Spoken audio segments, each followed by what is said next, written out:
I am not what happened to me. I am what I choose to become. Carl Jung. The sad reality of most human beings is just that. Most people do believe they are what happened to them. Most people equate self-worth with their past, with their achievements, with how other people view them. But we are none of those things. We are, as Jung puts it, who we choose to become. We are always one decision away from a completely different life. What happens to us is never a choice, but how we choose to feel about what happens is always our choice. How we choose to respond to life circumstances is a choice. Who we decide to be in every moment, including adversities, will determine the quality of our life. Leave your past behind and decide today, now, who you will be from this moment forward. Until you make the unconscious conscious, it will direct your life, and you will call it fate. Carl Jung. Why do bad things keep happening to me, some say? Why do the same negative kind of people keep appearing in my life? The unconscious, or rather subconscious, controls almost all human behavior. It has been said that almost all brain activity happens on a subconscious level. The problem is, most people do not understand this basic principle, and therefore are running their life on autopilot, repeating the same reactions and responses, and often repeating the same problems over and over again in a figure-8 loop. Einstein said the definition of insanity is doing the same thing over and over again and expecting a different result. Until you change the reactions, responses, and actions you've conditioned into yourself unconsciously, you won't see different outcomes in your life. Until you learn why you are acting in a certain way, you'll never be able to act better. Until we learn why we feel a certain way on a consistent basis, we will not be able to consistently feel better in any way. You need to step back and examine your life. Examine you. What feelings, behaviors, habits, and actions are running on autopilot? What can you bring forward to the light, into your consciousness, into your presence? If you can manage that, you can start changing those habits consciously. With repetition, you can reprogram these new habits, feelings, and behaviors into your new subconscious program. Better habits, better reactions, better outcomes. As far as we can discern, the sole purpose of human existence is to kindle a light in the darkness of mere being. Even a happy life cannot be without a measure of darkness, and the word happy would lose its meaning if it were not balanced by sadness. It is far better to take things as they come along with patience and equanimity. The least of things with a meaning is worth more in life than the greatest of things without it. Carl Jung. Without the contrast of sadness, happiness does not exist. Without dark, there is no light. A happy life, then, is not one without sadness or misery or failures or problems.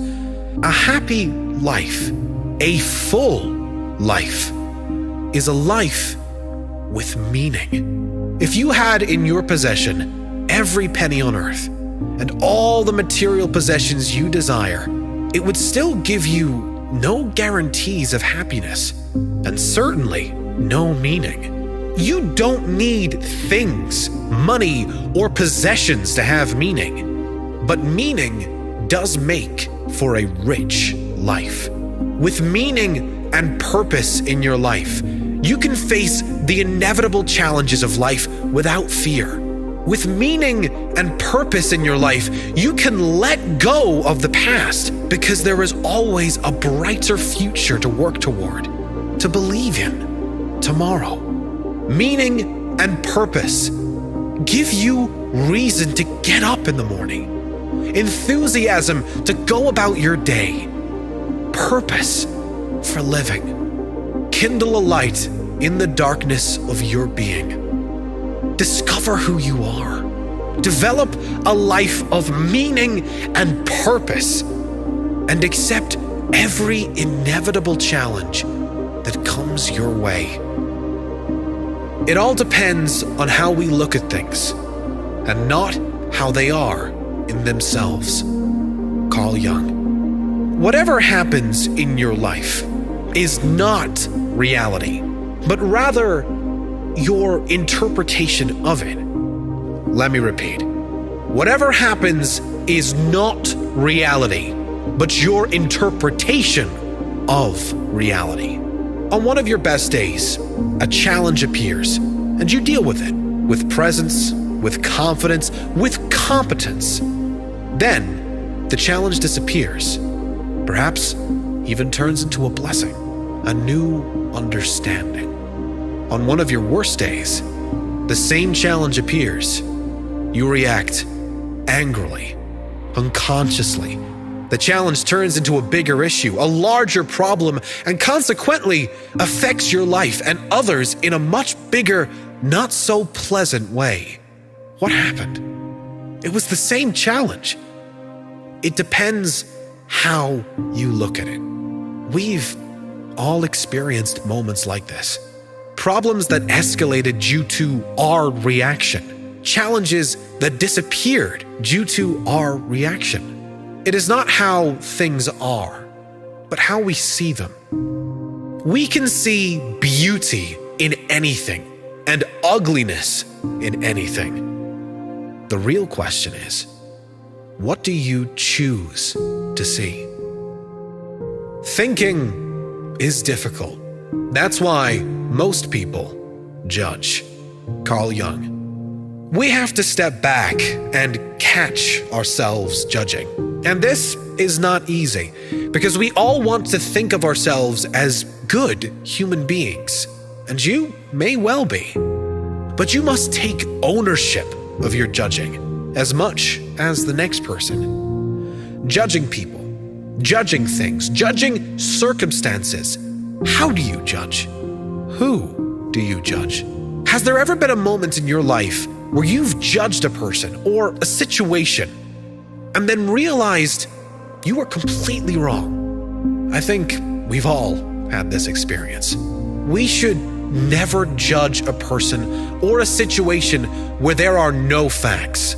If we don't know, we must accept we don't know and expect the best. We really do choose how we see everything, and anything can be seen through a positive, optimistic lens if that is our intention. Make it your intention.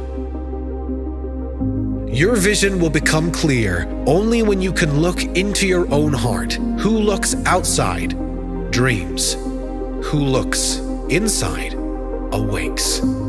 Carl Jung. Those who look outside at others, to society, for an indication of how they should act or fit into the world, are lost in a dream, perhaps a nightmare.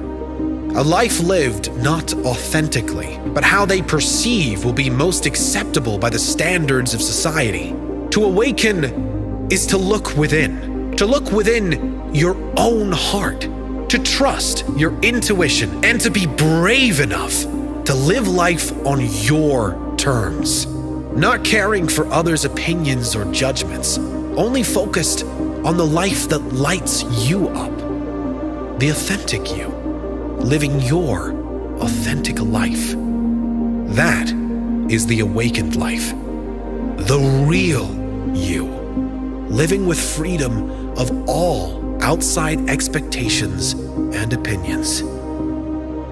Knowing your own darkness is the best method for dealing with the darkness of other people. Carl Jung. When we understand from a place of true humility that we are capable of the darkness, and that darkness is within us all, we can then have empathy for the way others act. Understanding that everyone is doing the best with the life circumstances they were presented. As Maya Angelou said, if they knew better, they'd do better. We've all made mistakes. And for most of us, when we stuffed up, we knew better. So we did better. We no longer wanted to hurt others or ourselves through our behavior. We learned the lesson and we moved on. For most people, the darkness doesn't hang around for long, but it should give us some compassion for others, knowing that even we have made mistakes. No one is perfect. And perhaps with the same life circumstances, we would not do any better than the other. Perhaps if we went through what they went through, we would not have the tools to do any better than they are doing. It does not mean condoning any type of behavior. It is understanding that no baby was born evil or with bad intentions. Everything that irritates us about others can lead us to an understanding of ourselves. Carl Jung. Anything that irritates you in another is likely within you or within your shadow. They are the things we are most afraid will come out of ourselves. It's like a mirror for your own personality. What irritates you in others can teach you important things about yourself. Pay attention to those things in others that irritate you. Perhaps there is something you can work on too. Where love rules, there is no will to power.